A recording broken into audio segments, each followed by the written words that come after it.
Hi, it's Charlene again. This is going to be the second part of my story, the lumpectomy, that's what they call when they're removing the cancer, and having some of my lymph nodes removed.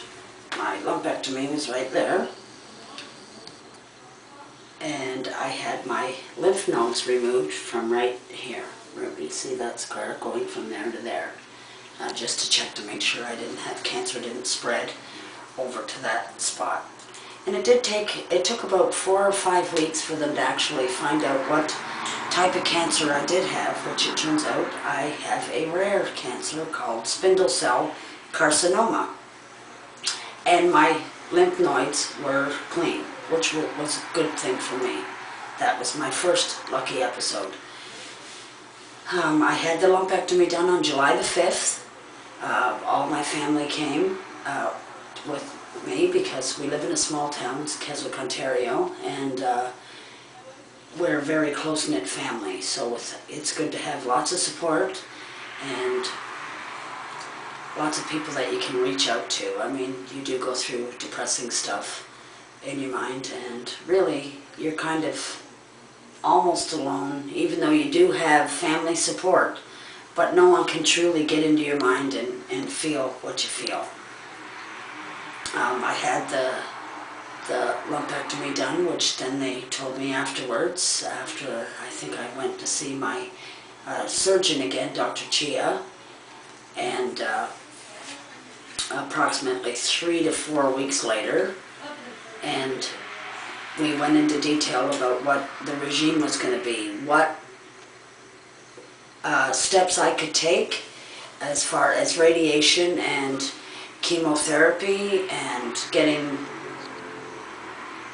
just back on track after they can't guarantee they removed all the cancer, but they do tell you that she's pretty confident that she did get all of it.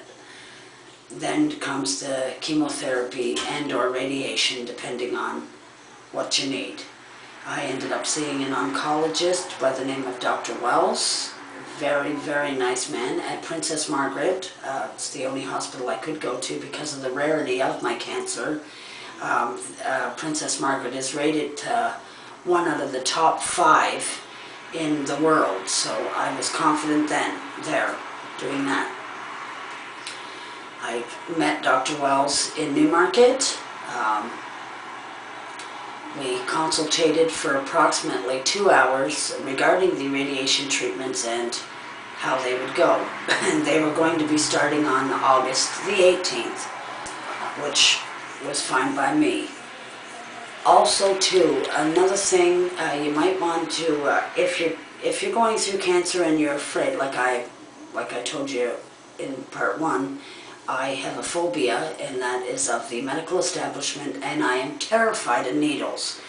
If you find yourself in that situation, though, you can just go to the drugstore and purchase this right here. It's called an emla patch. And you just take it out of the box, remove the box, take this thing out, and there's a back part on it. You peel off, and it sticks to the part and freezes the skin where you're going to be having either, intravenous or intravenous here. It fits on nicely. You have to put it on, apply it approximately an hour before any medical procedures. You can even use them. I've used them plenty of times having blood tests. I've used them for intravenous applications, and the hospital doctors will allow you to use these. It's called an emla patch, and you get 2 in a box, and it's approximately $9.50 for 2 of them, which is pretty good.